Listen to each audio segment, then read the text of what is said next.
Oui, c'est parti. L'autoroute, c'est parti pour l'autoroute de la chialade. C'est ça, vous savez ce que je me suis dit la semaine dernière? Merde. Si j'avais su, j'aurais appelé l'ancien numéro 32 bis, comme ça celui-ci il s'appelait 33. Oh non, une si belle occasion manquée. Ben oui.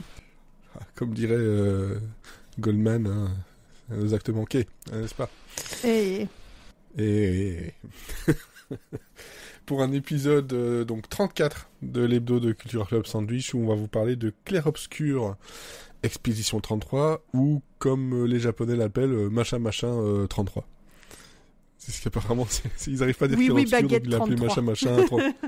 Voilà, oui, Baguette 33. On va vous parler de ça en grande partie avec Cécile et Sophie.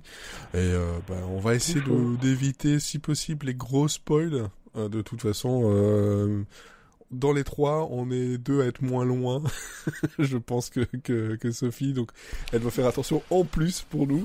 Et on peut pas spoiler la fin, on la connaît pas. Non, on la connaît pas. Et puis même, de toute façon, même si on la connaissait, je pense que le mieux, c'est de ne pas la spoiler. Hein. Bon, on va lancer le générique, si il veut bien.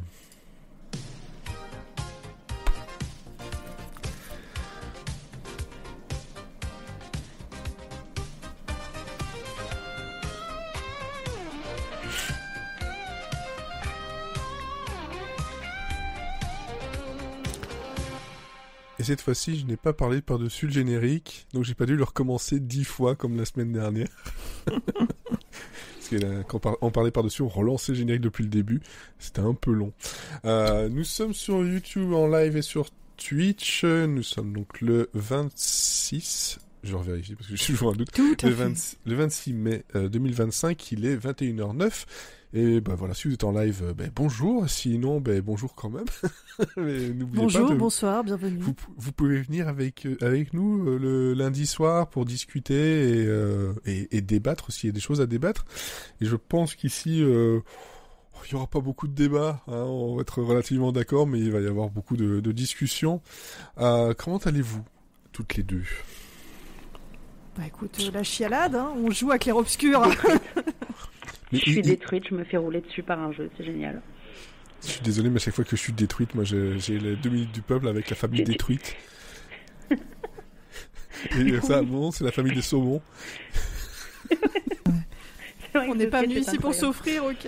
On était venus pour jouer, nous. Ouais, oui, c'est ça. Et puis, après, avoir un petit jeu un peu sympa, pas chialer H24 et utiliser, je sais pas combien. J'ai l'impression d'être un ado avec toutes ces boîtes de mouchoirs utilisées là. C'est une grande classe. Ça, c'est à cause de la vue à la troisième personne. Ça. Et de certains popotins de certains personnages. C'est ça, c'est les fesses de Gustave quand il monte des murs, c'est tout. La physique de Gustave est appréciable par moment. J'ai vu que des vidéos, des shorts YouTube où certaines youtubeuses et youtubeurs étaient un peu hypnotisés par la démarche de l'une. Il y avait une certaine tenue qui, en fait, ils avançaient mais en rond.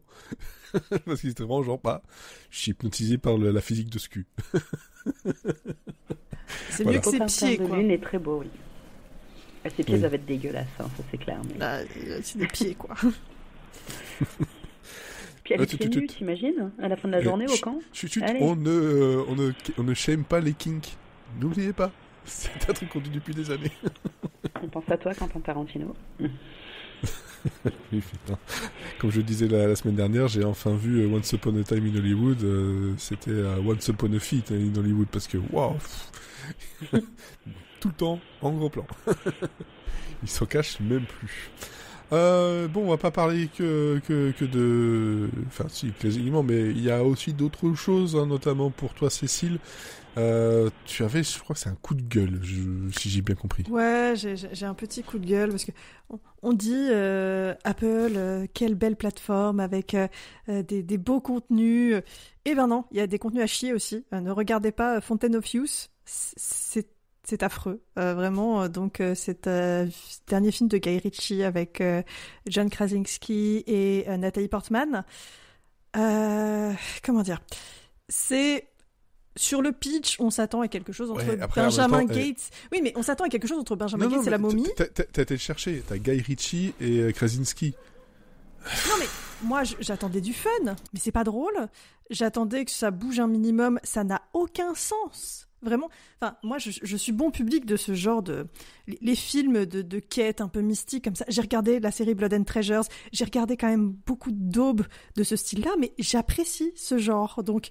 Avec mon mec, on s'est posé sur le canapé un dimanche soir, on s'est dit, film popcorn, tranquillou, quoi. Mais non, c'est à chier. Il y a rien à récupérer. Krasinski, on fait 14 000 fois trop. Nathalie Portman, faut arrêter le botox parce qu'elle a pas une seule expression, c'est terrible. Les blagues marchent pas, enfin le peu de blagues qu'il y a, ça marche pas. Les énigmes qu'ils essayent de résoudre ne marchent pas non plus, donc il y a aucune cohérence. C'est juste, on va d'un pays à l'autre et on a eu des droits pour filmer dans des pays sympas. Super, mais c'est comme Cat Size à Paris, voir des monuments, c'est pas ça qui m'intéresse. Et même la fin, enfin franchement, le film s'est arrêté. Et on s'est dit, mais j'ai pas compris. J'avais pas compris la fin. Donc c'est vraiment, je ne le recommande pas. Remettez-vous la momie, vous passerez un moment 10 000 fois plus agréable. Et très franchement, ça a pas si mal vieilli. Ah non, mais je 100 fois, je te regarde la momie, y a aucun problème. Même Benjamin Gates, franchement, je peux y trouver un petit plaisir. Moi, je l'appelle Benjamin Porte. Oui, voilà, je Benjamin préfère. Porte. Comme Antoine Faucon pour Tony Hawk. C'est Benjamin Porte. Benjamin Porte, c'est Benjamin Gates, Benjamin Porte. Ben Porte. Ben Porte, ouais. Non, voilà. Franchement, Fountain of Youth, je vous le recommande pas. Ne faites pas ça. Ne perdez pas 2 heures de votre vie parce qu'en plus c'est 2 heures. Donc vraiment, n'y allez pas. Oui. Puis niveau programme sur Apple TV, il y a quand même beaucoup d'autres choses qui sont vachement bien. Donc, mais voilà, genre Ted Lasso. Oui, pour discuter que oui, une nouvelle fois. Non mais voilà, j'avais un petit espoir. Je suis déçu. Voilà, je n'en attendais rien, mais je suis déçu quand même. Voilà. Quand même déçu. Ouais. Ben oui. Voilà. Par contre, là où je ne suis pas déçu et quand même, je voulais avoir une note positive que ce soit quand même un moment reco. Mais après, voilà, je pense pas avoir convaincu grand monde de regarder la saison 1, donc je sais pas si j'arriverai à ne convaincre ne serait-ce qu'une personne à regarder la saison 2, mais regardez L'épreuve du diable, je vous en supplie. C'est merveilleux. C'est le jeu des gens intelligents. Le jeu de quand on vous explique les règles, ça prend 5 minutes, et à la fin des 5 minutes, vous avez toujours pas compris les règles. Et c'est le but du jeu. C'est ça qui est bon. C'est parce qu'après, à la 2e heure de jeu, vous faites j'ai compris une règle qu'on nous a expliquée tout au début et qu'en fait on n'avait pas compris. Et c'est ça qui est beau. Et c'est de voir les gens qui font oh mon Dieu, j'ai compris, je sais. Et moi, c'est mon kiff. Enfin, vraiment, je passe un tellement bon moment. La saison 2 vaut la saison 1. En plus, ce qui est agréable, c'est que les gens de la saison 2 ont vu la saison 1. Donc, ils savent à quoi s'attendre. Ils savent les pièges. Ils savent l'esprit du jeu. Ils savent comment c'est tordu. Et qu'ils viennent là pour se faire tordre le cerveau.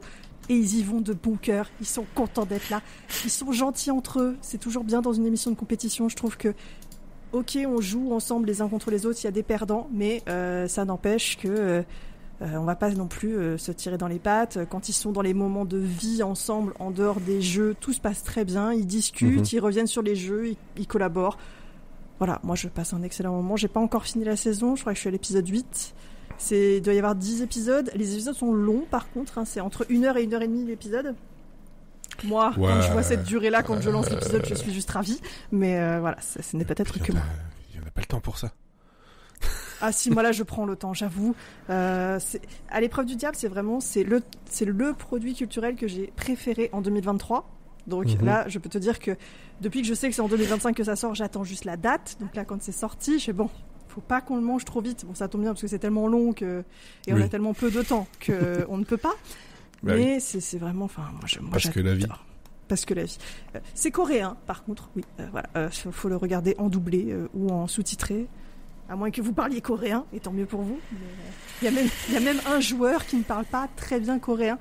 Il y a un acteur Netflix qui a joué dans Umbrella Academy, je crois, qui il est d'origine coréenne, mais il est né aux États-Unis, donc il parle un petit peu coréen, mais pas beaucoup. Et on voit même que lui, il est paumé par moment, quoi. Et donc, quand il lui file les règles sont écrites en anglais pour lui, parce que sinon, il y a trop de subtilité et il perdrait trop d'avantages si tout était écrit en coréen pour lui, quoi. Les Coréens aiment beaucoup faire des jeux qui torturent les gens. c'est à étudier, je pense, au niveau... Ouais, mais là, c'est torturer le cerveau. C'est bien torturer le cerveau. Oui. Je Mais sais oui, pas, mais ça oui. reste de Non, la torture. Non, enfin, franchement, enfin, moi, j'aime bien ce genre de jeu. Je regarde, je vous avais dit aussi, je regarde Genius UK. Bon, du coup, les deux étant sortis en même temps, Mais j'ai est-ce regardé que pas comme grand-chose moi, de Genius UK. tu regardes des trucs sur YouTube, genre sur la route de Xapatan? Alors non, parce que c'est pas, y a pas les énigmes, c'est pas le même niveau, quoi. Non, mais c'était bien quand même. Oui, c'était bien à l'époque, début des Ah, années ouais, 90, quand on était adolescent. Oui, moi, il y a un truc par contre que j'ai regardé donc avec ma plus grande, c'est j'ai retrouvé des vidéos de les jeux sans frontières. Ah, mais ça, j'adorais quand j'étais petite. Eh ben, je te jure, j'ai rekiffé. Et en plus de ça, c'était les versions je crois, avec Jean-Luc Reichmann. Mm. Et j'ai dit, mais c'est tellement bien, pourquoi ça revient pas? Puis j'ai vu qu'en fait, il faisait revenir Interville. Je fais, non, C'est pas ça qu'on veut. c'est pas ça qu'on veut, c'est les jeux sans frontières. Chalalala, on s'en fout. Voilà. Nous, on veut les pays qui se disputent et puis un présentateur français qui fait des blagues sur les noms des villes. Non, mais enfin, S'il les voilà. comprend À pas. l'épreuve du diable, si vous Ouais. aimez Et c'est sur les quoi, jeux ça intelligents. Netflix. Netflix. À l'épreuve du diable, c'est Netflix. Genius UK, il faut avoir un cousin anglais. Genius Corée, voilà, un cousin coréen. Mais c'est vieux en plus, Genius Corée, donc faut y aller pour trouver. Mais à l'épreuve du diable, c'est sur Netflix, c'est accessible Ok. pour tous. Donc n'hésitez pas.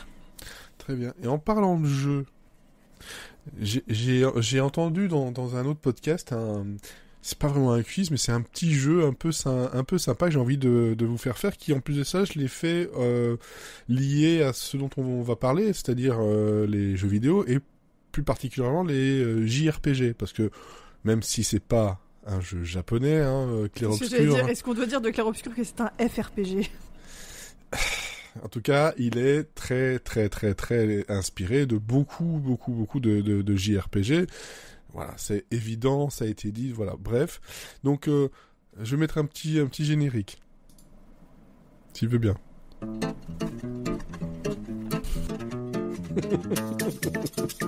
J'ai peur.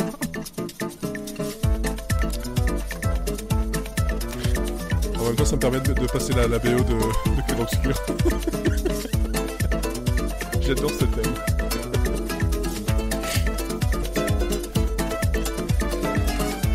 Parce que globalement, je suis obligé de l'arrêter parce que sinon on va avoir des problèmes. Mais globalement, je pense que j'ai plus écouté, enfin j'ai été plus loin dans le jeu via sa BO que via le jeu. Et j'ai vu un commentaire sur YouTube sur les musiques du jeu, donc il y en a 174. Donc il y en a pour 8 heures. Il y a quelqu'un qui a dit en ça, « Oh c'est cool, un album à 40 balles avec un jeu gratuit !» Et tu sais qu'il y a des pistes inédites qui sont sur YouTube. Oui, c'est pour ça c'est là où j'étais voir sur YouTube, mais Moi, voilà. je me suis spoilé des trucs du jeu grâce à ça, c'était cool. Oui, il faut faire un peu gaffe. Faut faire un peu gaffe. Ouais, moi, j'ai effectivement. pas écouté l'album. Et voilà. Et Mais donc l'album est incroyable. le jeu est assez simple, je pense. C'est-à-dire que j'ai été chercher un top 10 des JRPG. Je vais vous donner le nom des jeux dans le désordre. Et ensemble, vous allez décider à quelle place vous les mettez sur 10. Aïe, aïe, aïe. Et après, on va comparer le top et votre top et voir comment ça se On doit goupille. Et surtout, on doit faire selon nos goûts, on doit essayer de deviner le vrai top. non, vous faites selon vos goûts, selon ce que vous pensez. Ok. Sachant que à chaque fois que vous placez un élément, vous ne pouvez plus le déplacer. Donc vous pouvez dire, ah oui, lui je vais le mettre en 1, puis juste après je vous donne un autre titre qui pourra aussi être en 1. Donc il va falloir... Ok, ouais, on fait le top voilà. 10 version Insta TikTok, quoi. Exactement, c'est d'où ça vient apparemment, et je me suis dit, ça peut être cool à jouer. Ok. Alors, on va commencer...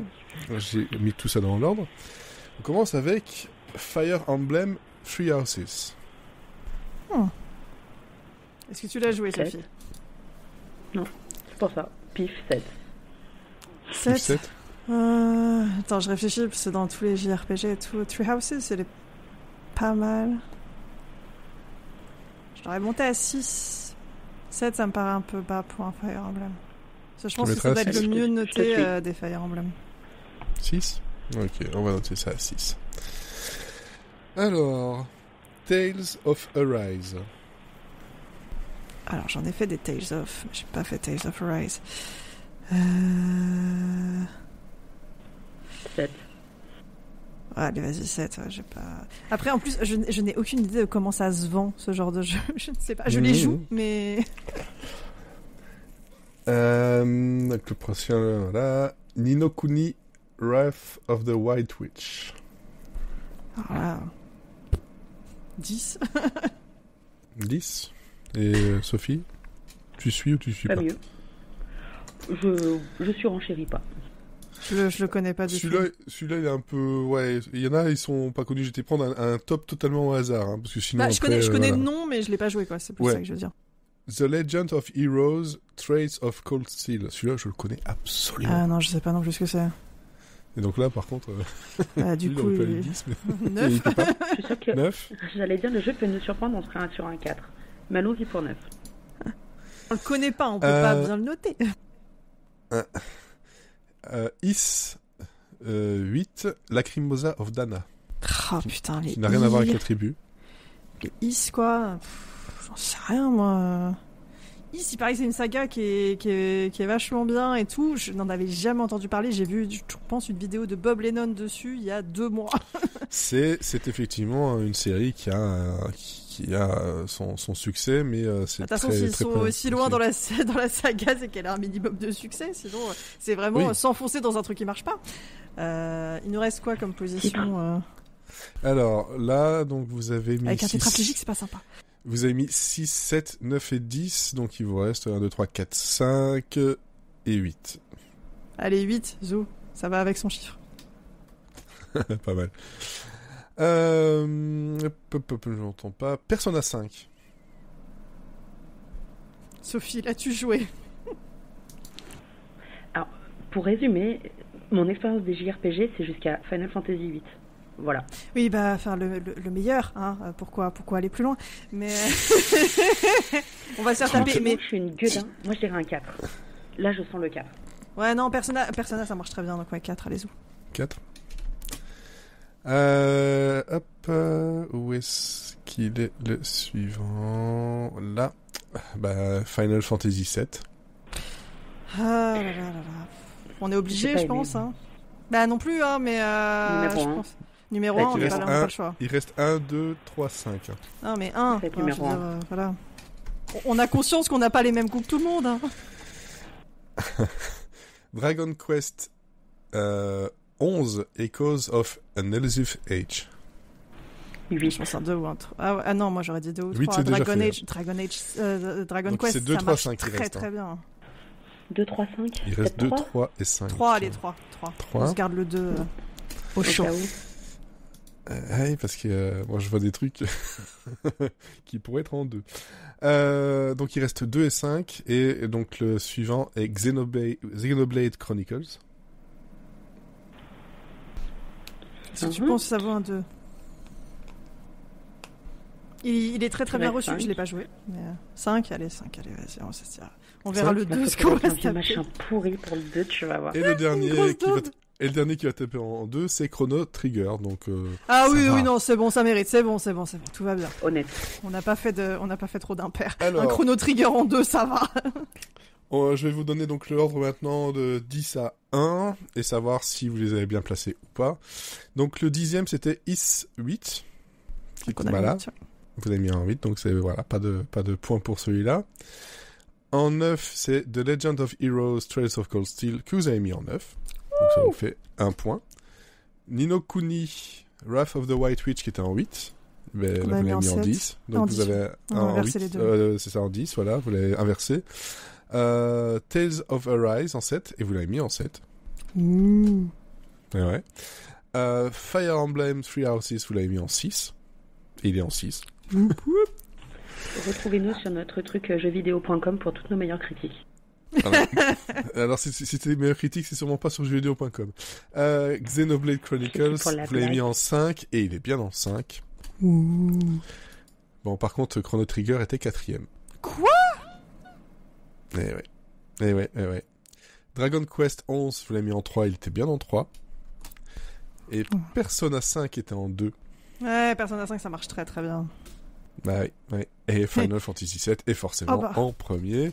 Quelle surprise, dis donc. C'est ça, ce qui vous fait 6 points sur 10. On a au-dessus de la moyenne. Mal. Ouais, bien. On est comme le commissaire Bialès. On est bien, mais pas top. Je trouve que ce jeu-là peut être sympa pour aussi avec d'autres trucs, voilà, des séries, des films, etc. Je vais essayer de refaire un peu le truc, ou peut-être séparer, que ce soit pas collaboratif, à voir. Parce qu'en général, c'est collaboratif plutôt. Mais le top, au final, c'est quoi? C'est les meilleures ventes? C'est la meilleure réception critique? C'est quoi? Ah non, c'était un top totalement au hasard. Ah ouais, d'accord. En fait, tu les as mélangés et puis voilà, quoi. Ah non, pas du tout. J'étais cherché sur un site qui avait fait un top 10 des meilleurs JRPG, voilà. Ah oui, voilà, mais c'est un top des meilleurs. Et effectivement, il y avait des tops où globalement, les 10 premiers, c'était que des Final Fantasy. Je me suis dit, il faut pas se foutre de la gueule du monde. Puis il y a des tops où... surtout qu'on se serait fighté, je pense. Il y avait des tops où c'était des jeux qui étaient sortis très récemment, il n'y avait pas des trucs qui étaient venus avant. Et moi, je trouve ça un peu dommage parce que globalement, c'est celui que j'ai trouvé qui était un peu le plus mix.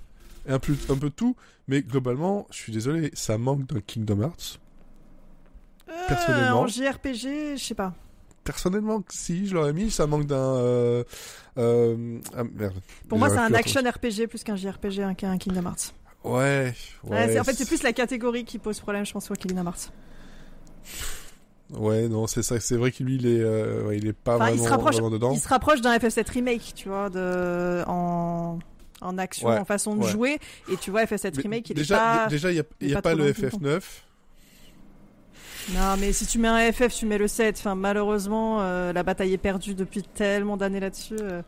Moi, je mourrais pour Final Fantasy VIII. Il y a d'autres jeux que j'aurais pu voir là-dedans que finalement sont pas dedans et je trouve ça...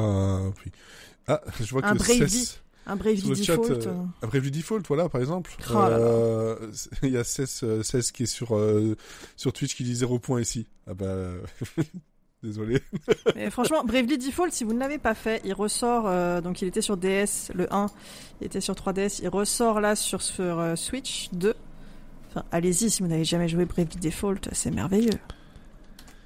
Oui, c'est ça. Mais après, il y en avait plein sur... personnellement, qui étaient sur PlayStation, première du nom. Même sur Dreamcast, il y avait Grandia. Moi, je trouve ça... Voilà. Et Star Ocean, je sais pas pourquoi il était pas dedans. Même en plus récent, Octopath Traveler, qui est très très bien reçu. Octopath Traveler, oui, effectivement. Puis après, bon voilà, c'est toujours une question de préférence. Et puis moi, je voulais un top 10, sinon on était parti pour la gloire. Donc voilà, d'accord, non, mais après, c'est comme ça. Moi j'avoue que ce qui m'a... Enfin, on va passer sur Clair Obscur après, du coup... Ce qui m'a, entre autres, convaincu de jouer avec Clair Obscur, parce que j'avais un gros problème avec la parade. Moi, je suis pas douée. J'ai essayé Sekiro. Je me suis fait rouler dessus avant et arrière par le jeu.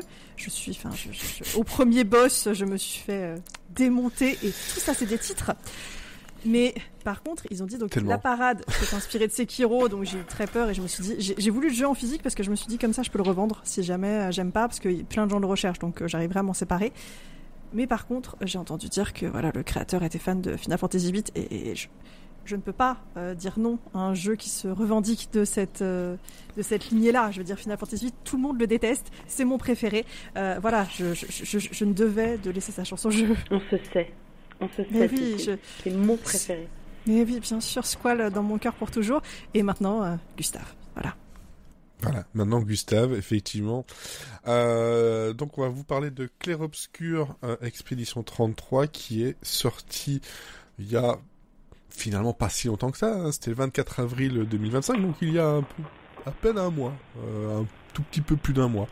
Il est sorti donc sur PlayStation 5 et sur Xbox et PC.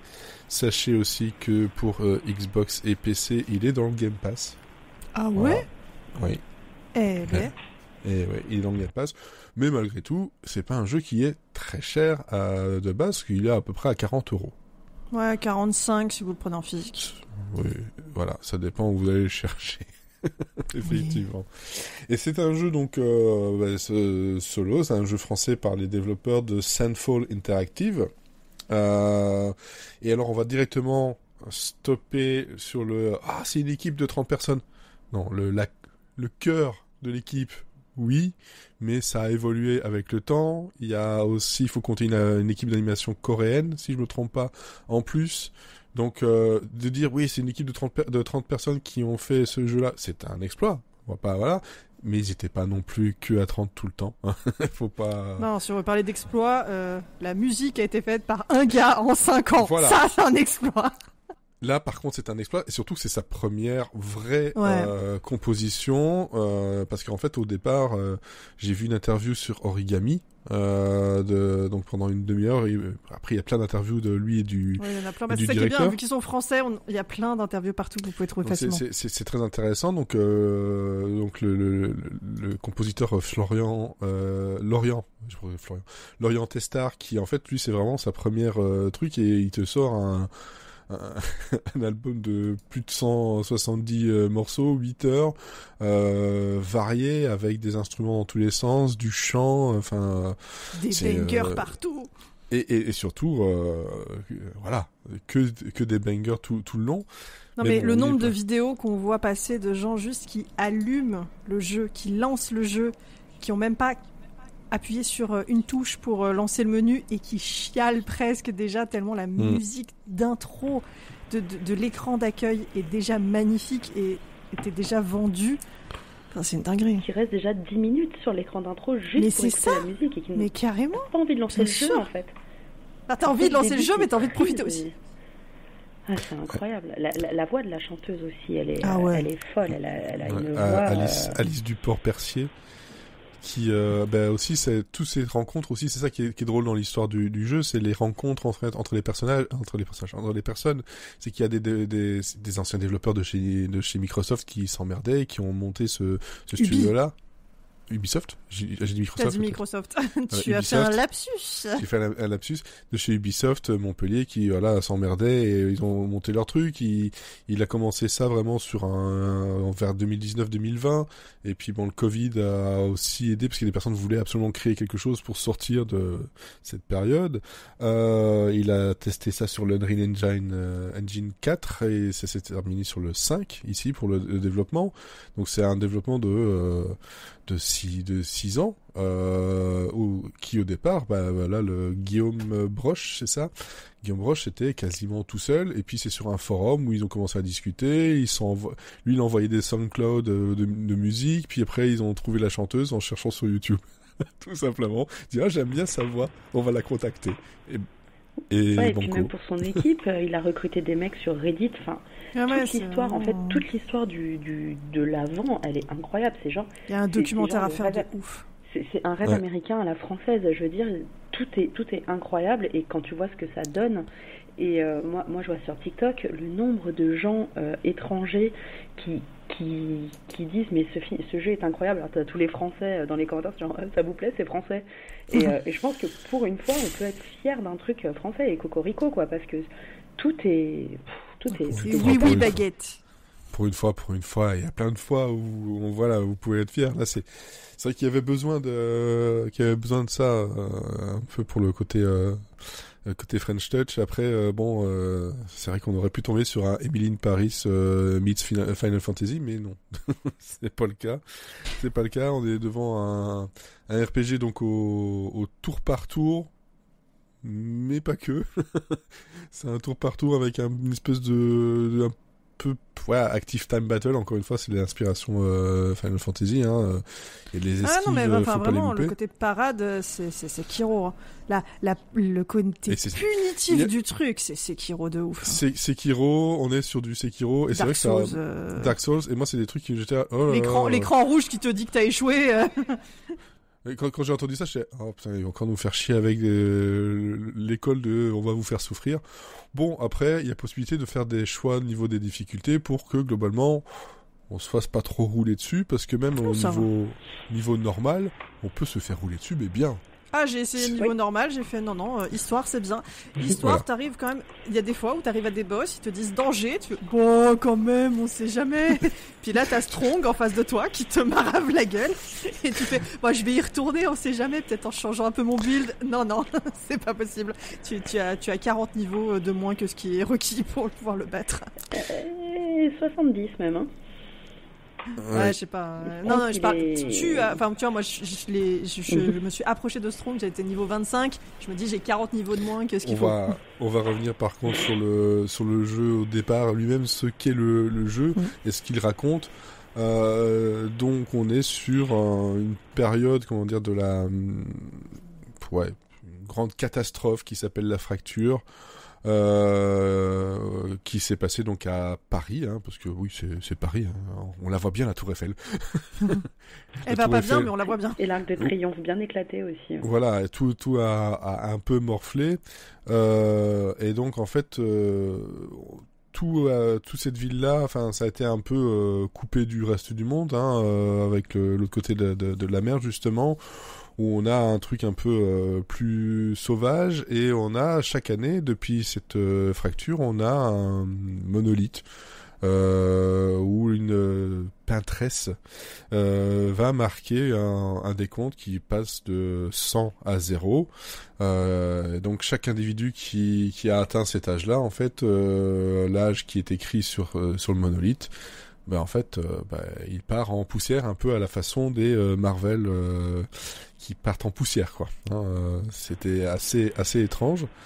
Et ils essaient de briser cette malédiction-là chaque année, parce qu'il y a des expéditions qui sont envoyées pour justement essayer de comprendre ce qui se passe et de mettre fin à cette hécatombe qui, globalement, change complètement la façon de vivre des gens, la façon de gérer le monde, quand tout le monde est en dessous de 40 ans, même en dessous, presque en dessous de 30 ans, les familles sont plus vraiment des familles, les parents c'est plutôt des plus grands qui s'occupent des plus petits, et ça change absolument tout à la façon de vivre. Et donc ça, c'est en résumé là où on se trouve, on arrive au moment de l'expédition 33, donc voilà, celle où normalement toutes les personnes qui vont avoir atteintes de 33 ans, pour dire ça comme ça, vont mourir dès leur anniversaire. Joyeux anniversaire, t'es mort. Donc c'est un peu bizarre. Mais voilà, c'est déjà un truc que j'ai vu aussi sur Internet, et c'est vrai qu'il avait raison, c'est que quelque chose qui marche très très bien avec Clair Obscur, c'est que dès les premières minutes, il y a un hook, il y a un truc qui est fait pour t'agripper, tu comprends les tenants et aboutissants, tu sais ce que tu dois faire, tu sais où tu dois aller, et ça prend pas 3 heures ou 30 heures pour te l'expliquer. T'as un engagement émotionnel très fort. Un engagement émotionnel en même pas 10 minutes. En gros, c'est ok, soit ça t'a accroché, soit ça t'accroche pas. Il y a pas, voilà. Après, peut-être que le gameplay pourrait te récupérer un peu, mais si tu restes à côté de ça, je pense que le jeu risque d'être difficile pour toi à vivre, même s'il y a des choses à surprendre. Il y avait quelqu'un qui critiquait sur les réseaux le fait que oh là là, il y a trop de cinématiques et tout, nous ce qu'on veut c'est du gameplay. Non, pour moi le jeu ne vaut pas pour son gameplay. Le gameplay est cool, on en parlera, il est très bien, mais on est là pour l'histoire. Je ne comprends pas qu'on joue ce jeu pour autre chose que pour l'histoire. Alors que quand on jouait les Final Fantasy, on voulait les cinématiques, c'était une récompense. Bien sûr, moi je suis là pour ça, je suis là pour qu'on me raconte une histoire, qu'elle soit bien racontée, et que oui, après, le gameplay c'est là pour mériter la suite de l'histoire. Oui, c'est ça. Donc voilà, j'ai résumé le tout. Comme je disais, c'était sur... moi j'y joue via le Game Pass. Toi Cécile, c'est sur PlayStation 5. Ouais, je l'ai en physique sur Play 5. Voilà. Ouais. Et toi Sophie, c'est sur... Via Steam. Voilà. Donc, mais sur PC du coup. Sur PC bien entendu. Quoique, on a vu des choses qui apparemment, les prochaines consoles Microsoft pourraient inclure Steam.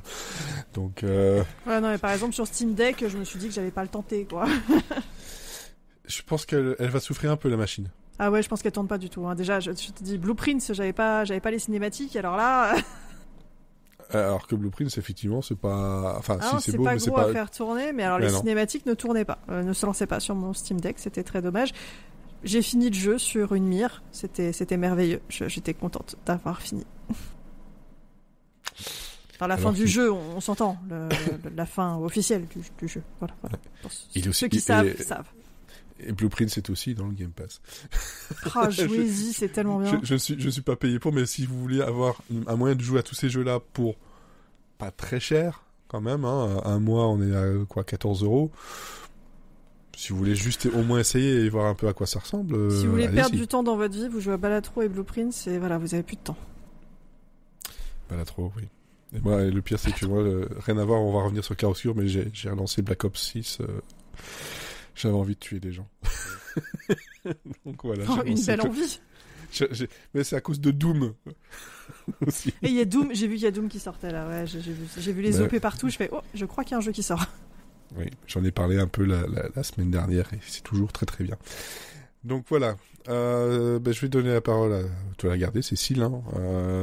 Donc toi, tu es un peu plus loin que moi, je crois.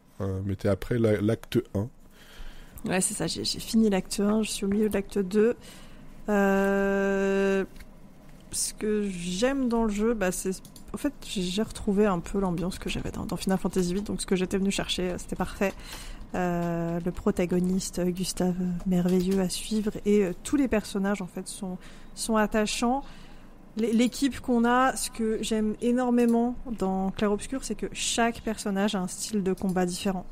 Alors, ce qui fait qu'il y a des personnages que j'aime moins jouer que d'autres, et c'est vrai que mon équipe a tendance à ne pas trop bouger, parce que, voilà, il y a des persos où j'aime pas leur style de jeu, mais je trouve ça sympa, vraiment, d'avoir un style par personnage, et donc, c'est vraiment différent. Le fait qu'on puisse aussi tester des builds, donc on a des points, forcément des points d'attributs par niveau qu'on va gagner, on va pouvoir renforcer notre force, notre vitesse, notre agilité, etc. On choisit où on met nos points. Mmh. Mais souvent, dans ces jeux-là, c'est compliqué de revenir à zéro pour refaire un build, parce qu'on se dit « Ah mince, en fait, j'ai augmenté telle caractéristique, ça me servait à rien, je voudrais effacer, etc. » Là, il y a quand même on est suffisamment nourri avec les objets qui s'appellent le renouveau, qui permet de remettre à zéro et de refaire son build. C'est assez simple, donc ça, je trouve ça agréable. Mmh. Et aussi, pareil pour les compétences, on a un arbre de compétences, et souvent, on se dit, mince, je suis allé dans une branche, j'ai été chercher une compétence qui, en fait, me convient pas. De même, on peut repartir à zéro, reprendre tous nos points de compétences et refaire le build qu'on veut. C'est assez... On peut jouer avec le style dont on a envie, et il y a aussi, du coup, toute la mécanique des Lumina. Donc, ouais. C'est ce qu'on peut rapprocher un peu des Materia dans Final Fantasy, des objets qu'on va se mettre sur soi. Enfin, on a 3 emplacements, on peut en mettre 3, mais une fois qu'on a gagné suffisamment de combats avec une Lumina activée, elle va être disponible contre des points pour tous les personnages.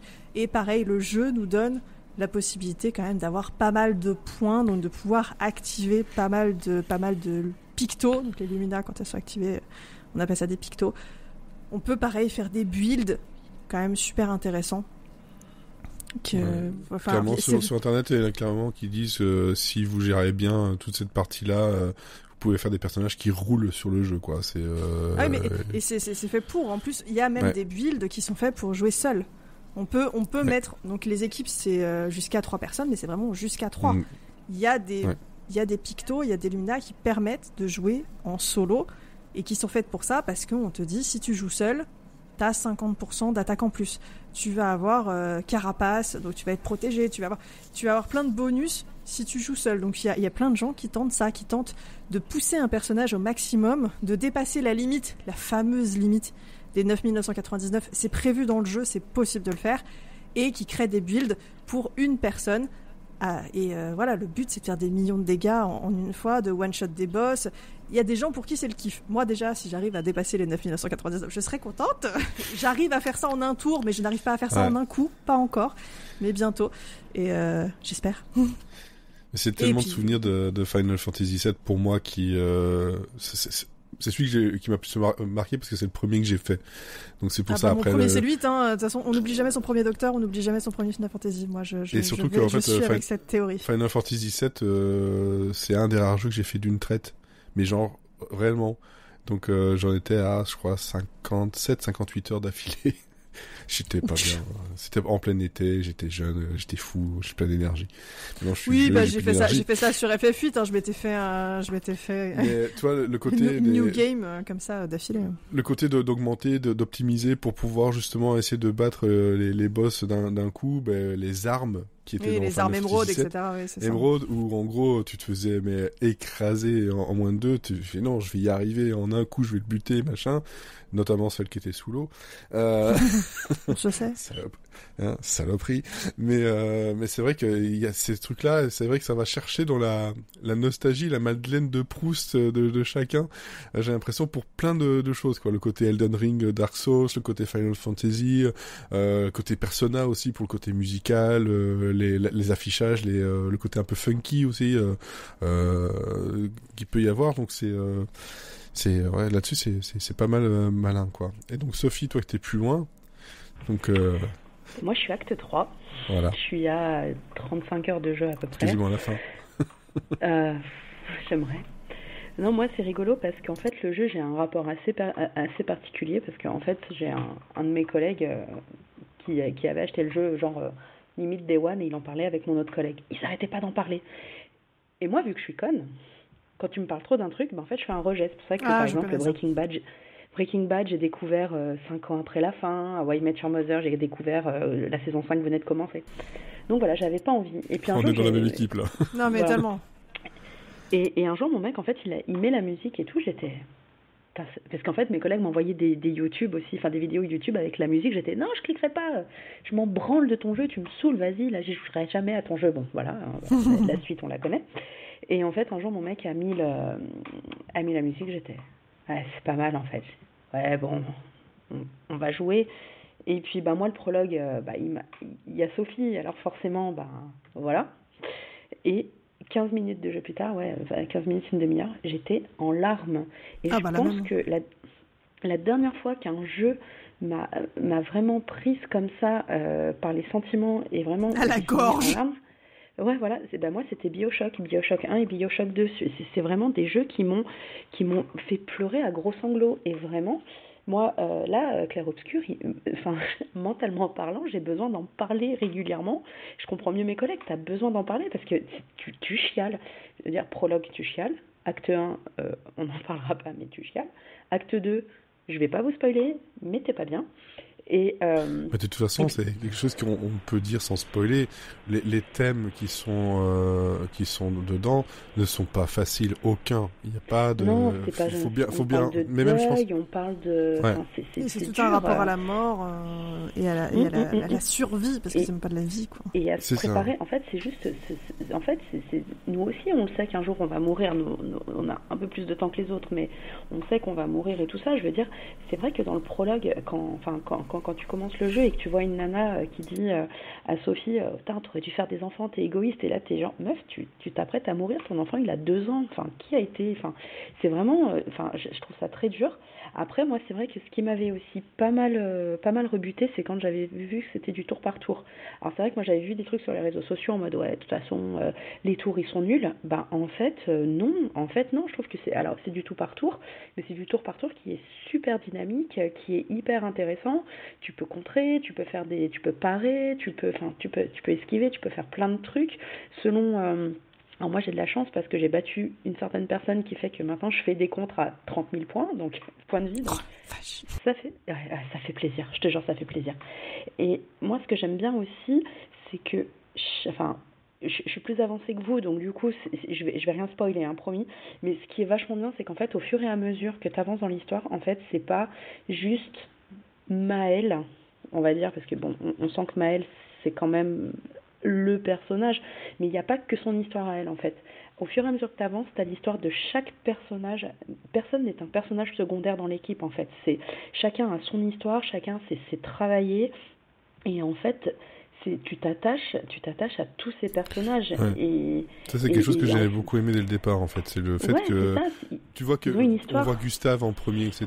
Voilà, et on en parle beaucoup de lui, mais globalement, ils sont tous au même niveau de possiblement d'empathie, de s'intéresser, et surtout un truc que j'ai lu qui était très vrai, c'est qu'en fait, ils sont tous très charismatiques et tous très beaux. Ça, par contre, ils font chier, mais je trouve que tous les hommes ont des traits similaires, gentils comme méchants, on va dire ça comme ça. Je trouve qu'ils ont tous la même gueule. Là où les filles sont beaucoup plus diverses et variées.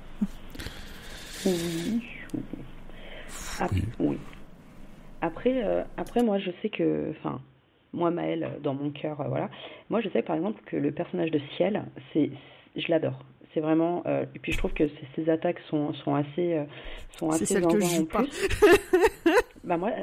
En fait, moi, Ciel, au début, je la jouais pas parce que j'aimais beaucoup Lune, tout son côté Ouais, moi, je très, kiffe Lune. tout son côté, tu sais, les éléments, tout ça et tout. Mais en fait, Ciel, quand tu apprends à vraiment bien l'utiliser, déjà pour info, elle va avoir des attaques où en fait, elle va enlever par exemple 9999 points de vie à quelqu'un, mais en fait, elle va te soigner les 3 en même temps, ce qui est quand même hyper utile. Et du coup, voilà, moi, Et ça, c'est le... ça m'a beaucoup servi en fait. C'est le syndrome du personnage soignant. C'est qu'en fait, t'as pas envie de le jouer, mais en fait, c'est bien de le jouer. Ah non, moi j'aime bien l'image blanc, mais c'est vrai que c'est quelque chose que j'ai pas du tout développé chez Ciel, et donc c'est peut-être pour ça que je l'aime moins. Et c'est vrai que moi, actuellement, mon mage blanc dans mon équipe, c'est Lune. C'est elle qui permet de ressusciter les gens et qui soigne. Donc c'est elle que j'utilise pour ça. Ce qui fait que ma place de mage blanc est déjà prise, et donc après, j'ai deux DPS.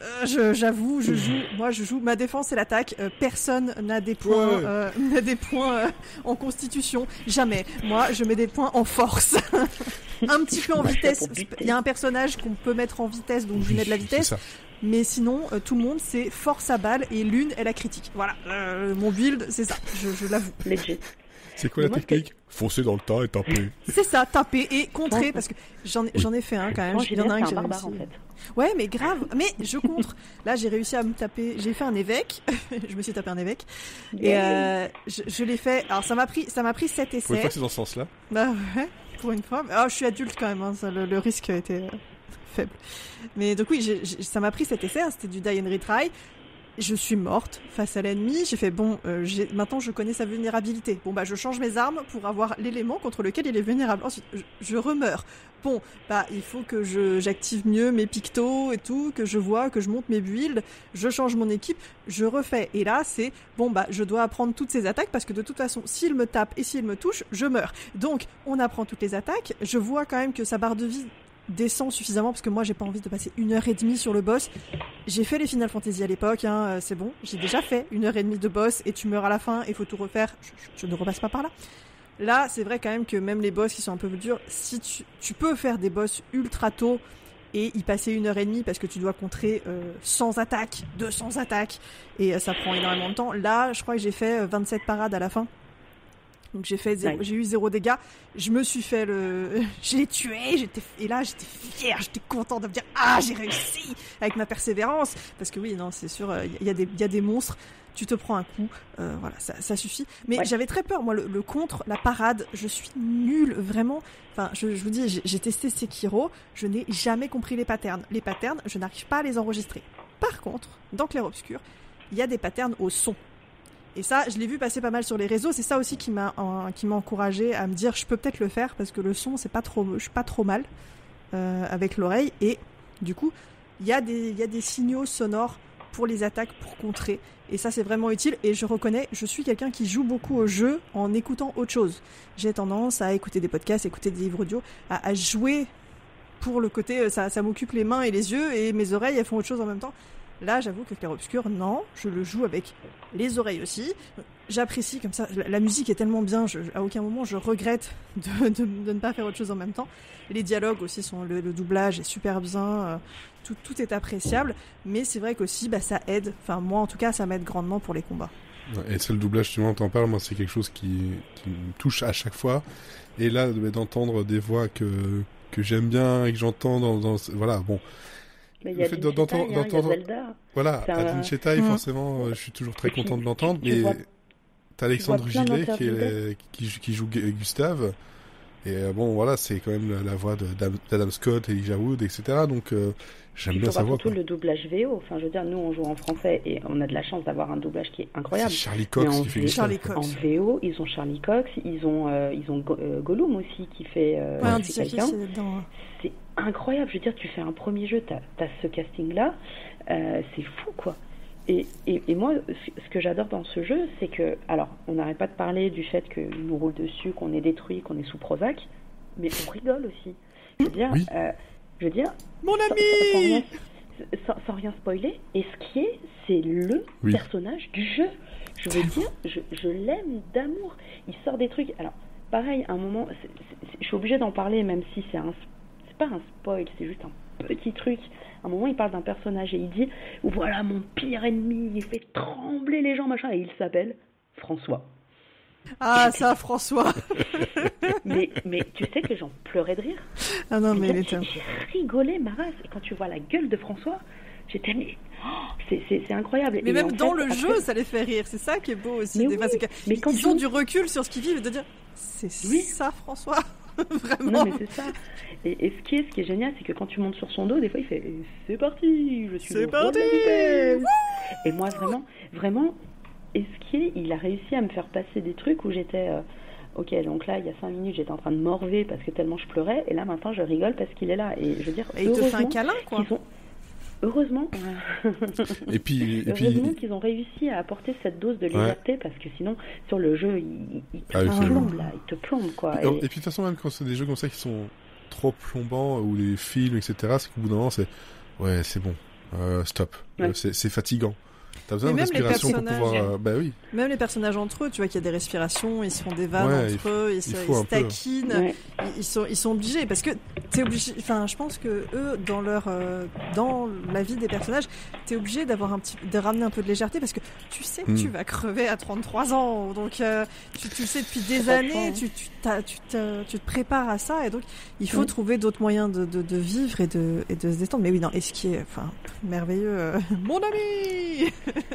Et puis ce qui est vachement bien dans l'histoire, c'est que, alors j'en sais un peu plus que vous, mais c'est que tu te retrouves avec des trucs que t'avais pas vu venir, et où tu te dis putain, c'est waouh, l'histoire, c'est une vraie bonne histoire. Je veux dire, c'est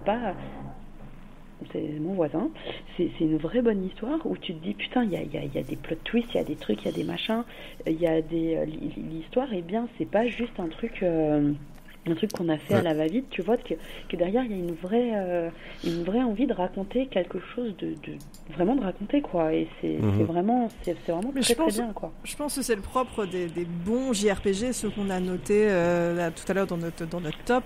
C'est ça qui a fait que, je veux dire, quand les gens parlent de ces jeux-là, ils parlent pas tant ça du gameplay, c'est pas ça qui les a marqués, c'est parce que l'histoire est plus forte. Tu vois, un Chrono Trigger, un Final Fantasy, ce qui a marqué les gens, c'est l'histoire, parce que l'histoire est dingo, et c'est ça que les gens... je veux dire, Final Fantasy VII Remake, on te refait... Alors, l'histoire change un peu, mais l'idée, c'est de rejouer l'histoire, et le gameplay, il a changé, parce qu'on pouvait pas garder le tour par tour de l'époque, et donc c'est bien la preuve que le gameplay était pas si important que ça dans l'amour des gens pour le jeu, parce que le gameplay a changé, et les gens l'aiment toujours autant. Ouais. Et par rapport à l'histoire, moi j'avoue, je l'ai pas lu, mais la Horde du Contrevent est souvent citée comme une inspiration. J'ai limite envie de me dire, tiens, j'essayerais bien. Alors c'est pas mon genre de prédilection, mais je me dis comme ça, pour pas mourir con, quoi. Mais je sais pas si quelqu'un ici l'a lu, de vous deux. Non. Alors moi je l'ai offert à mon mec, je crois qu'il l'a lu. Apparemment c'est bien, mais il y a la version BD jouer... aussi. Juste. Oui, en fait, je crois que c'est ça que je lui avais offert. Enfin, je crois qu'il a les deux. Mais il m'en a pas plus parlé que ça. Il me regarde jouer. Et même lui, tu vois, des fois, je suis un peu pas bien. Il me dit, tu veux jouer? Je suis pas bien. Il fait, j'aime bien te regarder jouer et tout. T'aimes pas me regarder chialer, en fait, quoi.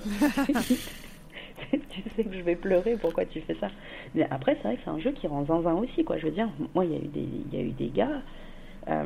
sur la fin de l'acte 2, j'ai pensé arrêter, parce que vraiment j'y arrivais pas, je m'en sortais pas. J'ai envoyé un message à mes potes en mode c'est bon, votre jeu il me saoule, j'y jouerai plus jamais. Une demi-heure après j'avais réussi, mais c'est vrai que quand même il faut bien assimiler. Je trouve que ce qui est bien, c'est que t'as pas 30 000 trucs, tu sais, comme t'avais dans les Final Fantasy. Pour le coup, ils sont limités à la chroma, au Luminacolor, et ce qui est cool, en fait, c'est que ça reste dans le thème, en plus de la peinture, de tout ça. Donc ça aussi, en fait, c'est vachement bien fait. Et même dans l'univers, t'as des personnages, on dirait des petits pinceaux. Tu vois, ça reste... Je les adore. Je les aime trop, ils me font trop rire. J'adore aller chez eux, juste pour me battre. Je les aime. Je les marave. Ils sont contents. Ils sont contents. C'est trop mignon. Tu le bats, tu lui fous une grosse mandale, le mec il te dit « Oh, quelle super journée, merci de m'avoir battu. » Mais de rien, Jean-Michel. Ça me fait plaisir. Jean-Michel, au grand pied, s'il te plaît. Respecte-le. Et d'ailleurs, c'est ça aussi qui me fait rire, c'est que tu sens quand même que le jeu il est français parce que j'ai entendu des trucs, des extraits en VO. Donc Lune, c'est Louné et Ciel, je sais plus comment ils y disaient, mais tu vois, t'as vraiment tu sais, quand t'es dans le prologue, alors t'as Simon, t'as Bertrand, t'as Gilbert, t'as machin, ah ouais, on est à Paris. Oui, baguette. Le oui, baguette, ouais, voilà, on est sur du oui, baguette. Mais quand tu vois certains costumes dont Gustave Petrov affublé, c'est Emily in Paris. Et évidemment que j'ai mis ce costume-là tout de suite quand je l'ai eu, et j'ai joué forcément avec ce costume-là.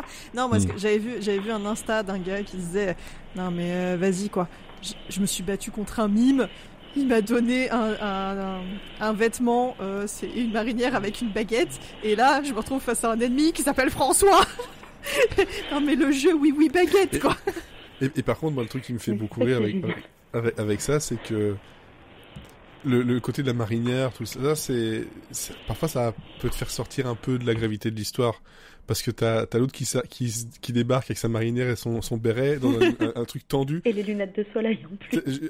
Je me suis rappelé jouer à Dead Rising. Je sais pas si vous y avez joué à Dead Rising, mais Dead Rising, tu pouvais être habillé n'importe comment. Moi, à un moment donné, j'avais une espèce de tête de Lego et je débarquais en short très court et une tête de Lego dans la cinématique qui était très grave. Alors, il y a eu des morts et toi t'es là. Oui, il y a pas de problème. Ouais, mais justement, là, tes vêtements changent. Si tu as des vêtements qui ne correspondent pas du tout à la cinématique qui t'arrive, tes vêtements ne sont plus les mêmes. Oui, mais bon, ça peut. Ça m'est arrivé aussi. Ça aurait pu te sortir justement de la tension, quoi. C'est un peu, ça aurait été drôle. Mais bon. Ouais, je sais pas. Il y a des cinématiques avec la baguette et la marinière, ou le maillot de bain. Je pense que ça ne marchait pas aussi bien. Ouais, non, mais c'est ça. Et fucking maillot de bain. En fait, ce qui est cool aussi, alors c'est moi, celui-là qui hypnotise beaucoup de streamers. Oui, ça, j'imagine. La physique du maillot de bain est sympa sur certains persos. En fait, les maillots de bain, tu les gagnes sur certaines plages où en fait t'es pas dans l'histoire, en fait c'est des espèces de mini-jeux en fait. Il y en a un, il faut que tu traverses des poutres, il y en a un, il faut que tu grimpes en haut, il y en a un autre, il faut que tu fasses des contres, enfin j'ai essayé, moi ça m'a rendu zinzin quoi, je veux dire. Les contres peut-être, mais alors moi le premier où il fallait être sur des poutres là, mais c'est pas des poutres, c'est du savon. Et t'es pas fait en humain, t'es fait en, je sais pas, en plastique, et tu glisses. Et j'ai insulté le jeu, j'ai insulté sa mère, sa grand-mère. Et au bout d'un moment, j'ai dit, ça m'apporte un truc dans le jeu, un maillot de bain, nique ta mère. Et je me suis barrée parce que j'ai pas la patience. Alors que moi, j'ai un collègue, on est beaucoup de collègues à y jouer dans le bureau. J'ai un collègue, le mec, il veut faire 100%. Donc il fait tout. Ça non. Je regarde dans je pense que vous connaissez le site How Long to Beat, qui dit voilà la durée à peu près des jeux selon que tu fais juste l'histoire. Donc juste l'histoire ils disent 27 heures, l'histoire principale et les quêtes annexes on est à 40 heures à peu près, et complétionniste une 60aine d'heures. Et alors j'aime bien le All Style 42 heures. Alors All Style, je sais pas ce que ça veut dire. Mais par contre, je pense qu'ils prennent pas en compte le fait que t'es un boulet et que des fois un boss tu vas le refaire 7 fois, du coup t'as perdu 1h30 de jeu quoi. Ouais, c'est pas possible. Ils prennent pas en compte non plus le nombre de fois où tu vas juste contempler. Parce que moi il y a des jeux genre Uncharted, quand je regardais dans le temps que j'avais mis à faire le jeu et le temps que je restais immobile, j'étais là, je fais ah ouais, j'aime bien contempler les trucs quand même. C'est un peu long. Mais ce que tu disais sur le fait que c'était simple, il n'y a pas grand chose par rapport à d'autres jeux, c'est ça qui moi aussi m'a permis de continuer dedans, parce que ça aurait pu me faire sortir. C'est cette manie qu'ont les jeux aujourd'hui de te surcompliquer les choses. Genre on va te faire un arbre de compétences plus un autre truc, et alors il y a ça qu'il faut que tu, et ça non, au bout d'un moment si ça finit par me sortir et que dès que je relance le jeu un peu plus tard j'ai oublié des trucs, ou l'histoire finalement je l'oublie parce que j'ai perdu du temps à développer mes personnages et développer certaines choses. Ça c'est un truc que j'ai beaucoup aimé, et je reviens aussi sur Esquier. Moi j'étais content de revoir un Overworld en fait, une carte à la Final Fantasy quoi, et autres qu'on n'a plus vraiment aujourd'hui, sauf si je me trompe, mais j'en ai plus vraiment fait Non, de c'est RPG. une carte où t'as pas des mini-quêtes partout, t'as pas des Ni Elite pictos Combat. partout. Ouais. Ça, Voilà. franchement, moi j'en ai C'est, marre. Enfin, moi je sais que des Faut jeux promener comme quand même et Horizon. trouver des trucs. Oui, c'est ça. Mais Ouais, la carte mais- où tu sais que t'as du boulot à faire à la Ubisoft, justement. Encore une fois. Je sais que tu les- vois, Horizon, la map, je ne me balade pas sur la map, je me TP d'endroit en endroit. Et Ouais. c'est pas Oui. ce que je cherche dans un jeu. Moi, je sais que c'est ça que j'avais adoré dans Ghost of Tsushima. Ghost of Ouais. Tsushima, le jeu est tellement magnifique que tu prends ton cheval et tu galopes. Et il y a des choses qui ne sont pas marquées sur ta map et sur lesquelles tu vas tomber. Tu fais « Ah, un camp de méchants. Je ne savais pas qu'il était là. Allons les taper. » Et j'ai trouvé ça beaucoup plus intéressant qu'un jeu, Horizon, t'as des points d'intérêt partout. Et au final, ça, je me TP de feu de camp en feu de camp. Et en fait, je ne marche pas parce que, en plus, pour se déplacer, la marche, c'est lent. Faut que tu ailles trouver une monture. Ça prend 3 plombs à prendre une monture. Ça me gave. Et donc, je fais que du TP et ça m'intéresse pas. Par contre, ils ont parlé pas mal dans Clair Obscur du fait que quand tu rentres dans une zone, tu n'as pas de mini-map de la zone. Et justement, ils parlaient de ça parce que la minimap. Alors moi, des fois, il y a des moments où je fais, je sais plus dans quel sens je suis, donc je reviens au drapeau on peut que j'ai perdu, passé ouais. juste avant. Je fais, ah merde. Mais eux, ils trouvent que c'est ça qui est plus intéressant parce qu'ils disent sinon, je crois qu'ils racontaient ça sur Final Fantasy X où il y a des zones. Je me souviens que de la minimap parce que je me dirigeais que sur la minimap et en fait, je ne regardais pas du tout autour de moi. Et que C'est leur le risque, but, hein. Ils n'ont pas voulu en leur mettre. but, ils pour voulaient pas ça. que les gens... Ouais, ils voulaient pas que les gens passent leur temps sur la minimap. Et après, en fait, tu te rends compte que les zones, elles sont pas... Alors, bon, moi je parle pour moi. Je pense que si un de mes collègues qui nous écoute ce soir, je vais recevoir un message d'ici peu de temps parce qu'il va se foutre de ma gueule. Il y a des endroits, c'est pas non plus si grand, donc pour se perdre, voilà. non, ça va. Moi j'ai un super sens de l'orientation dans la vraie vie, mais dans des jeux, je suis une brêle. Donc je ne sais pas me repérer. Donc du coup, il y a eu des moments où j'envoyais des photos à mon collègue pour dire « Dis-moi où je dois aller, parce que j'en ai marre, là, je suis perdue. » Je tourne. Ça les a beaucoup fait rire. Mais après, c'est vrai que c'est pas non plus... On n'est pas sur des... Chaque fois que tu rentres dans une zone, t'es pas non plus sur des immenses zones. Moi, je sais que j'ai lu beaucoup de trucs aussi où des gens se plaignaient qu'on n'était pas sur de l'open world. Mais c'est pas grave. Ouais, mais c'est chiant, machin. Pardon, mais je me suis beaucoup emmerdée dans Breath of the Wild ou Tears of the Kingdom, alors que c'est de l'open world, à devoir tout traverser sur mon cheval, à me faire attaquer par des cochons Mais tous les 3 pas. D'autant plus C'est que bien aussi, des fois, d'aller tout droit et voilà, c'est pas d'autant pour plus autant de que s'arrêter. c'est de l'open world qui aujourd'hui est juste là pour allonger de façon artificielle la durée de vie. Donc, à fait. par contre, le côté se perdre, moi, normalement, je suis assez bon même en jeu pour me retrouver. Mais au début du jeu, à un moment donné, je suis reparti en arrière. Je suis mais qu'est-ce que je fais foutu? C'est pas par là que je devais aller. Mais il m'a Ça, fallu c'est du l'histoire temps. de ma vie dans chaque zone. Il m'a fallu du temps. J'ai fait, mais je suis con. Et en fait, là, je me dis, et je l'ai eu encore par d'autres sections. Il y a des moments où niveau lisibilité, ça peut pêcher un peu dans la lisibilité de la structure, l'architecture de ce qu'ils ont fait. Tu peux te perdre, pas parce que tu te retrouves pas, en fait, c'est juste parce qu'en fait, il y a certains décors et certains enchevêtrements de trucs qui sont mal branlés, ou les lumières pas bien forcément placées, un peu pour te guider sur ton chemin. Après, bon, voilà, tu te perds jamais non plus pendant 50 ans, hein, mais il y a des moments où tu dis, je me suis perdu, mais en fait, je sais que c'est pas de ma faute. C'est juste que là, il y a un truc, non, c'est juste très con. Ah, moi, je sais qu'il y a une zone où je suis rentrée dedans et je me suis dit, mais il n'y a rien à faire dans cette zone, je ne trouve rien. Et en fait, je suis ressortie, puis je suis rentrée quand même, parce que je fais les zones, il y a des zones où on rentre et en fait, il y a juste un collectible dedans à récupérer, il y a un disque pour avoir une musique et c'est tout. Mais le design du niveau, et enfin de la zone est quand même assez particulier, vois, ouais. où on voit que c'est qu'un écran. On voit qu'on fait le tour, il y a un petit rond et puis on ressort, on se ressort facilement. Ça me Là, la rappelle des zone, petites zones FF8, ça. ouais. Tu sais, il y avait des petites pièces, des fois tu rentrais, t'allais chercher ton truc dans FF8 parce que la caméra était différente. Oui, et après tu savais que t'allais ressortir. Quand on est dans l'université, c'est ça, en général. Ouais. Mais là, voilà, cette zone-là n'était pas comme ça, donc je me suis dit, mince, doit y avoir quand même quelque chose. Et donc j'ai mis beaucoup de temps à trouver qu'en fait, il y avait un passage caché où il fallait monter et après, on redescend. Ah, en fait, il y a toute une zone derrière et en fait, c'était immense. Mais c'est vrai que la partie d'entrée, mais je me serais pas dit, vas-y, je cherche quand même un peu. Je serais passé à côté, je serais ressorti. C'était une zone, je crois que c'était une zone, c'est pas une zone obligatoire.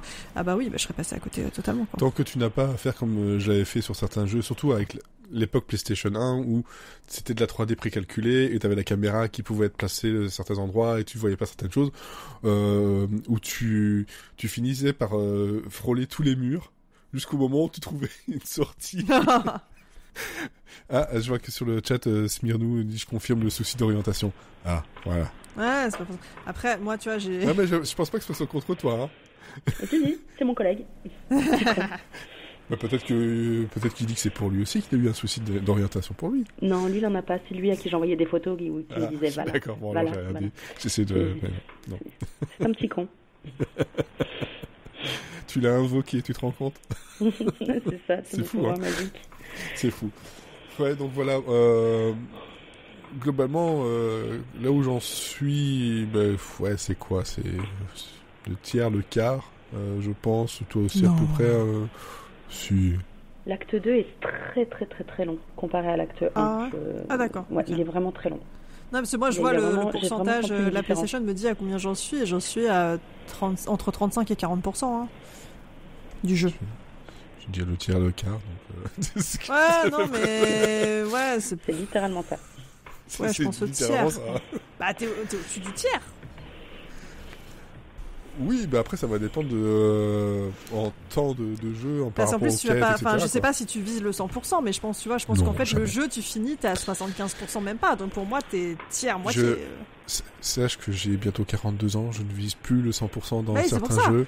C'est pour ça, Je t'es m'en pas fous. au tiers quart. Pour moi, t'es pratiquement à la moitié du jeu. Oui, sans doute, sans doute. Je ne vise plus comme étant comme avant, c'est je vais terminer. Non, j'ai trop de jeux à faire. Non, je platine pas, moi. Déjà, si je finis l'histoire, je vais être ravi. Moi, c'est ça. Moi, globalement, c'est ça que je préfère, de toute façon, dans les jeux, c'est d'avoir une histoire, de le faire de A à Z et d'avoir le truc. Alors, si on commence à m'emmerder avec des fins alternatives, etc., là, ça va mal se passer. Oui, bon, alors, je joue peut-être pas Blueprints. J'attends Non, mais- toujours d'avoir non, une fin. Blueprint, c'est simple. J'ai commencé, j'ai laissé tomber. Ah. C'est pas pour moi. Point. Voilà. Ah bah, tu le sais très vite. Hein. Tu sais très vite. J'étais là, non, j'ai autre chose à faire. Voilà, tout simplement. J'ai une myriade de jeux à faire. Dont, justement, Clair Obscur, où je savais que là, je sentais qu'il y avait un truc de, tu vas tomber dedans, ça va faire mal. Donc, et ça va faire mal, mais finalement, je suis assez surpris parce que c'est vrai que c'est un projet qui, pour beaucoup, ça pouvait être casse-gueule totalement.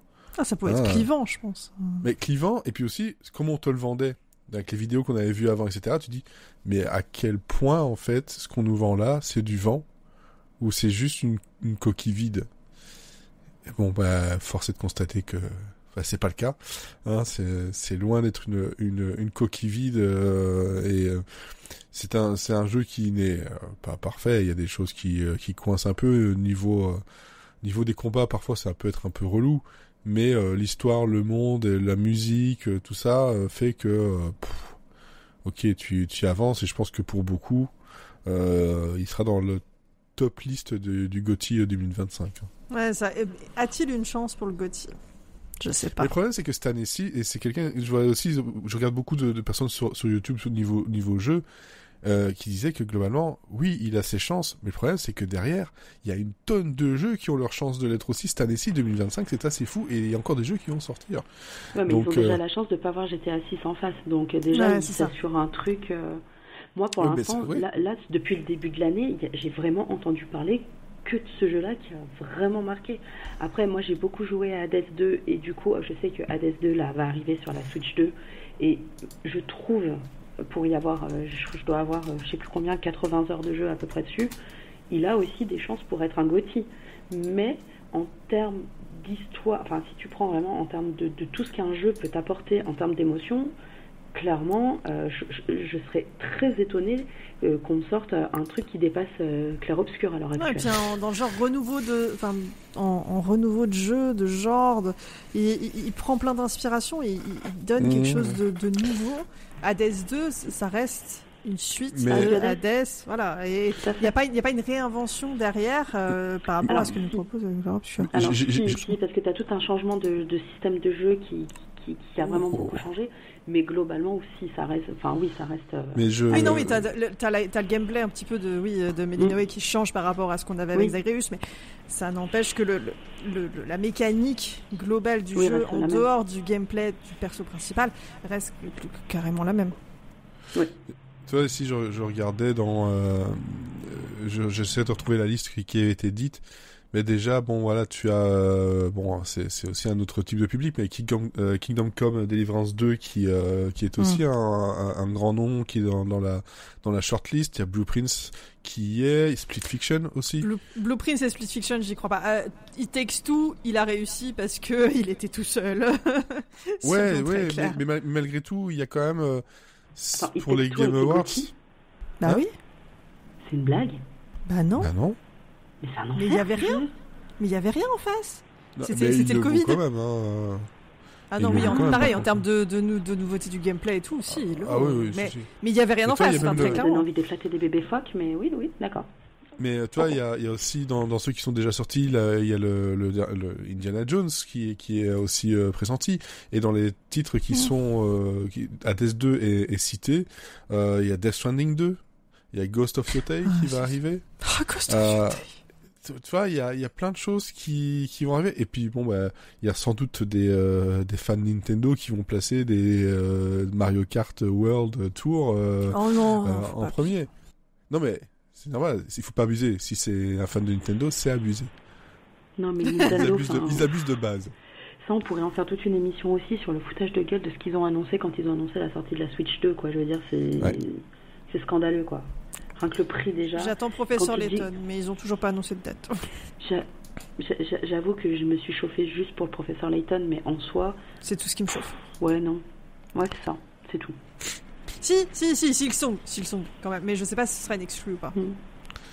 Mais Silksong, il va vraiment sortir. Ah, il paraît, 2025, Silksong. Qui est, du coup, peut-être Gauthier aussi. Ce qui me fait chier pour la Switch, c'est que Hades 2, il a été annoncé comme exclusivité Switch 2, mais que moi, j'y joue sur Steam. Donc, si ça se trouve, le jeu, il va sortir, et puis moi, je l'aurai dans le fiac, parce que je pourrais pas... Les 80 heures de jeu, je sens que je vais les avoir dans le cul. Hein. Donc, ça me fait un petit peu suer. Parce que si c'est une exclusivité, je veux dire, ils vont pas faire les mises à jour sur Steam, ils vont les sortir sur... Non, exclusivité console. Exclusivité, il sortira, mais après, ils vont continuer à le dater. Ça va être pendant 6 mois, et puis après, non. Il est déjà sorti. Moi, j'aurais fini Clair Obscur, je peux retourner sur Hades. Non, mais surtout que le studio, même de façon historique, ils sont PC à la base, donc... Ouais, non, ça, faut pas t'inquiéter là-dessus. Non, absolument pas. En plus de ça, ils ont commencé... Un Professeur Layton, oui, ce sera exclu Switch 2, ça c'est sûr, mais le reste, je pense pas. Oui, voilà. Non, Hades, non. Puis niveau exclusivité, c'est vrai que ça devient de plus en plus compliqué, quoi. C'est pareil, tu vois, Silksong, j'y crois pas en exclu Switch 2. Il sortira peut-être en exclu dessus, mais 6 mois après, tu l'auras sur le Game Pass. Je vois pas comment c'est possible autrement. Non, c'est ça. Et puis, je pense que Silksong qui vont attendre aussi comment ça se passe la sortie de la console, quoi. Ouais. Parce que bon, c'est quand même, voilà, on se dit ça va marcher, c'est parce que c'est la Switch. Si, le nombre de précommandes, ça se passe bien. Je me posais la question, comment ils en étaient au niveau des précommandes, justement, si c'était bien ou pas. De ce que j'avais vu, j'étais tranquille, hein. Pour l'instant, ça se passait bien. Oui. Après Nintendo, je me ferai jamais de soucis pour eux. Mais je pense que je m'inquiète pas pour eux. Remember la Wii U.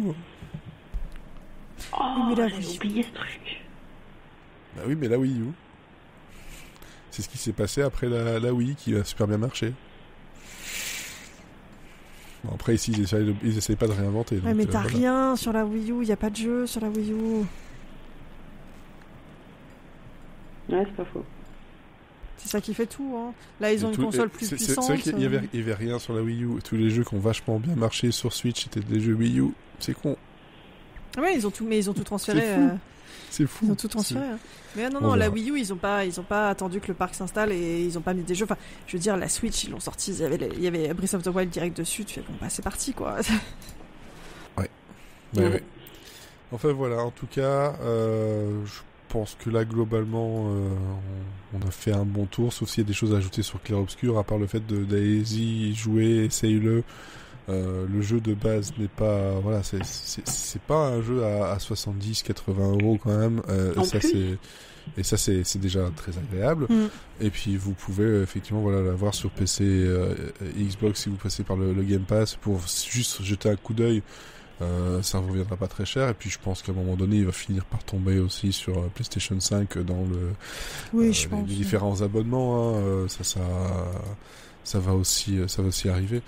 Mais voilà, donc Clair Obscur Expedition 33, c'est un jeu qui, aux thématiques difficiles, mais qui, en termes d'histoire et de jeu manette en main, a vraiment quelque chose dont il peut être très fier. Voilà. Ça mérite d'y mettre votre temps et vos émotions. Putain, voilà, c'est ça que j'ai oublié, il y a Mafia aussi qui arrive. Punaise. Il y a trop de jeux. J'ai trop de jeux. Il y a Mafia The Old Country qui arrive et là, vous allez me perdre. Ouais.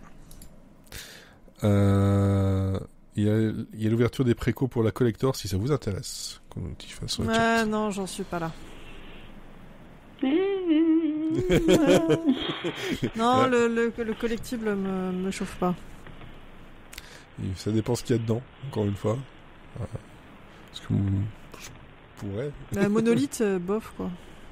Ah, ouais, bon, je sais pas où je vais le mettre. Ça fait toujours un super presse-papier. Ouais, ça fait cher le presse-papier quand même. Boîte à musique en forme de monolithe. Ouais. Mais c'est trop cool, c'est une boîte à musique en plus. Bon, après, moi, mais c'est le monolithe. Je suis accroché, donc voilà. Non, mais en soi, effectivement, c'est sympa comme goodies. C'est un peu original, quoi. C'est un peu... Alors que ce qu'on veut, c'est un vinyle de 8 heures, franchement. Mais j'ai regardé et pour l'instant, il n'y en a pas. Hein. Pourtant, je regarde régulièrement la bande originale en vinyle.